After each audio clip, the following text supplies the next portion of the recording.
सलाम एवरीवन, मेरा नाम सिद्रा रजब है और मैं मोटिवेशनल वीडियोस बनाती हूँ और उमूमन ऐसे इश्यूज़ को रेज़ करती हूँ जिनके बारे में हम बड़ी आसानी से कनाइव करते हुए ये कह देते हैं कि हमें क्या पता, हमें नहीं पता चलता। मैं बताने आई हूँ, मैं चाहती हूँ कि ये बातें देखने वालों के, सुनने वालों के कानों से, आंखों से गुजरे और जब वो वक्त आ जाए ना, जब हम कह देते हैं बड़ी आसानी से कि हमें नहीं पता, तो चाहे ज़ुबान से हम इकरार ना भी करें, हमारे दिल के अंदर ये एक मैसेज ज़रूर हो कि मुझे पता था। आज का ये वीडियो मैंने सरमद खुसट की फ़िल्म को देखने के बाद प्लान किया था। काफ़ी पुरानी बात है, काफ़ी वक्त लगा मुझे इसको डिज़ाइन करने में, इसको फाइनली रिलीज़ करने में। उसकी रीज़न ये है कि आई टुक अ लॉन्ग टाइम। मुझे ज़िंदगी के बोर्डम को, उसकी अनसर्टेनिटी को डिस्कस नहीं करना था। सिर्फ मुझे ये डिस्कस नहीं करना था कि किसी भी इंसान को डिसरेस्पेक्ट नहीं करना चाहिए, हमें बड़ा अच्छा सलूक करना चाहिए। जो बंदा इस तरह से ब्लैकलिस्ट हो जाए ज़िंदगी में, जैसा वो एक बुज़ुर्ग उस फिल्म में हुए, इस तरह हमें इस तरह के लोगों को वैल्यू करना चाहिए। इस तरह की बहुत सारी ऐसी बातें कि जिसमें कि वो चाहिए चाहिए चाहिए वाला कोई दर्स शर्स ना हो, कुछ और हो। So I have got that thing. एक मैरिज की गैदरिंग थी, हम सब बैठे हुए थे और मैंने एक बुज़ुर्ग हज़रत को कहा कि गाना सुनाएं। आई वॉन्टेड हिम कि वो हंसें, वो खुश हों, मैं उनका हंसता हुआ चेहरा देखूं, मैं उनके अंदर लाइफ को महसूस करूं। और मेरी मोटिवेशन से, मेरे फोर्स करने से, मेरे उनको कॉन्फिडेंस देने से उन्होंने चंद लफ्ज़ सिर्फ बोले, गुनगुनाए नहीं थे। तो उनके इर्द गिर्द बैठी खवातीन बोली, भाजी असी ते तुहानू बहुत चंगा समझते सां, असी ते तुहाडी बड़ी इज्जत करते सां, इंज ते ना करो। इवन उनकी अपनी वाइफ ने भी उन्हें डिस्करेज किया, बदतरीन अल्फाज में उन्हें डिस्करेज किया। और इर्द गिर्द बैठे हुए मर्द हजरात ने भी काफ़ी शर्म महसूस की कि ये क्या हो रहा है। इनमें वो ख़वातीन भी शामिल थीं जो कि चंद दिन पहले से मैं नोटिस कर रही थी कि बड़ी अच्छी ढोलकी बजा लेती हैं, बड़े गाने गा लेती हैं। एनी हाउ, आपने देखा है कि हर घर में जहाँ पर भी बुज़ुर्ग मौजूद हैं, ये मैं मेजॉरिटी केसेस की बात कर रही हूँ, ज़रूरी नहीं कि हर घर में ऐसा होता हो, मेरा ये मतलब हरगिज़ नहीं है। बहुत बहुत अच्छे हालात में भी बुज़ुर्ग रहते हैं, लेकिन उमूमन उनको एक ख़ास प्लेस जो कि उनका कंफर्ट जोन भी है, आई एग्री, एक ख़ास जगह, एक ख़ास एनवायरनमेंट, एक ख़ास किस्म का एक माहौल उनको प्रोवाइड किया जाता है। वहाँ पर गैदरिंग में बैठे हुए लोग, हल्ला गुल्ला करने वाले लोग नहीं जाते। वहाँ पर उनके साथ कोई भी ऐसी बात कोई नहीं कर सकता जैसी अभी मैंने थोड़ी देर पहले आपको बताई। इवन उनके बर्तन, इवन उनकी हर चीज़ बोल बोल कर बता रही होती है कि ये बेरंग है।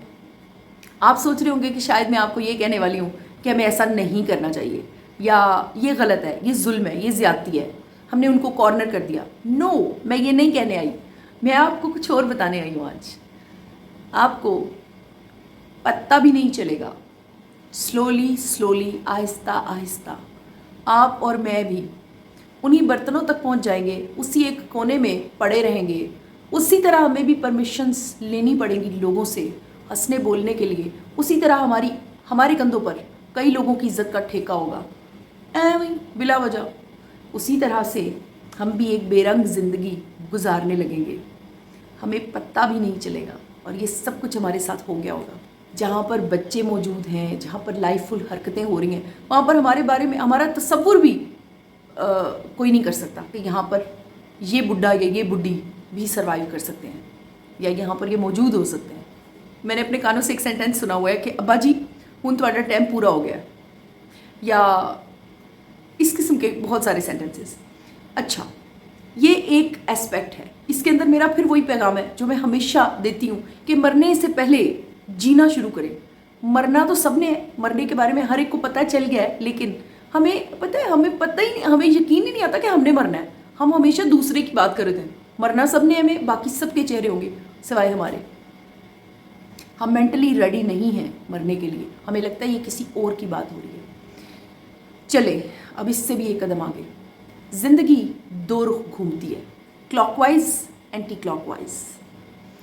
आपने देखा जब आप सीट पर बैठे हुए थे, आपसे डरने वाले आपके बच्चे जो पावर में आपसे बहुत कम थे, वो आपको, चाहे आप ये समझते थे कि ये मेरी इज्जत है जिसकी वजह से बच्चे ऐसा कर रहे हैं, नहीं, वो आपका फोर्स है, जो भी है, लेकिन आप उस तरह घूम रहे थे उस वक्त।